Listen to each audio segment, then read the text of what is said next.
Hello everyone, welcome back to my YouTube channel Technical Rajput Blogs. Today I'm telling about the latest updated information about the Accenture. तो बहुत सारे candidate थे जिनके पास में Accenture की updated information आई थी कि उनके पास में रिजेक्शंस के मेल रिसीव्ड हो रहे थे। तो क्या ये इन्फॉर्मेशन क्लियरली कंफर्मेशन थी कि नहीं थी? काफ़ी लोगों से कंफर्मेशन करने के बाद में ये इन्फॉर्मेशन निकल के आई है कि हाँ, लिमिटेड अमाउंट में कैंडिडेट हैं उनके पास में रिजेक्शंस के मेल रिसीव्ड हो रहे हैं, क्योंकि बहुत सारे लोग बोल रहे थे कि रिजेक्शंस के मेल Accenture रिजेक्ट कर रहा है, रिजेक्टेड कर रहा है कैंडिडेटों को।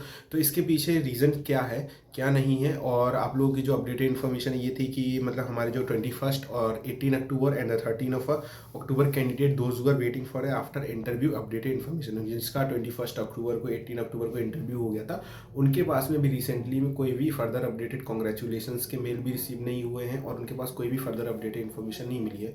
तो उसकी क्वेरी मैं इसमें बताने वाला हूँ वीडियो में, और आप लोगों को बताने वाला हूँ कि कम्युनिकेशन असेसमेंट के बाद में मैन मिली द इंटरव्यू मेल रिसीव। तो ये भी थर्ड अपडेटेड इन्फॉर्मेशन है। तो उससे पहले मेरी चैनल को सब्सक्राइब जरूर कर लेना, लाइक कर देना, कमेंट सेक्शन में कमेंट कर देना। If you want any query you can also visit my Telegram. In my description box I mentioned the link, so you can also visit the telegram about the information. And there was a proper WhatsApp group for the Accenture onboarding updated information. In that group there was a each and every congratulation mail, assessment mail, onboarding updated information you will get on my WhatsApp group. तो guys जल्दी से जल्दी join कर लो वहाँ पे, क्योंकि काफ़ी लोगों ने ज्वाइन कर रखा है और धीमे धीमे काफ़ी सारे लोगों की क्वेरी भी वहाँ पे जनरेट हो रही है, तो मैं धीमे धीमे सॉल्व करने की कोशिश कर रहा हूँ।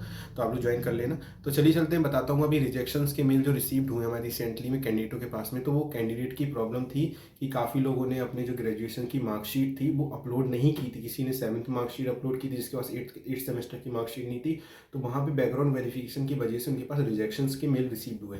और एक अदर भी क्राइटेरिया था जिसमें वहाँ पे क्या था कि कंपनी के पास जो PADA रोल के कैंडिडेट थे उनके पास में क्या था कि उनके पास एप्लीकेशन की जो मतलब फुलफिल हो गए थे और उनकी प्रोफाइल मैच नहीं कर रही थी as according to the resume uploaded by the candidate.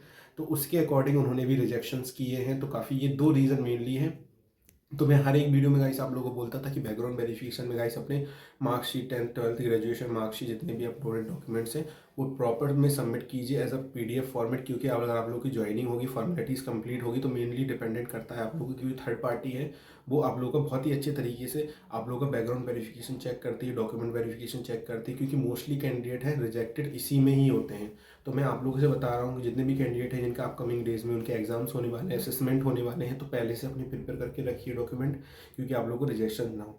अब बात करते हैं जो 21 अक्टूबर और 18 अक्टूबर को कैंडिडेट थे जिनके पास में हमारे मतलब कंप्लीट हो गया था इंटरव्यू के आफ्टर इंटरव्यू अपडेट न्यूज़।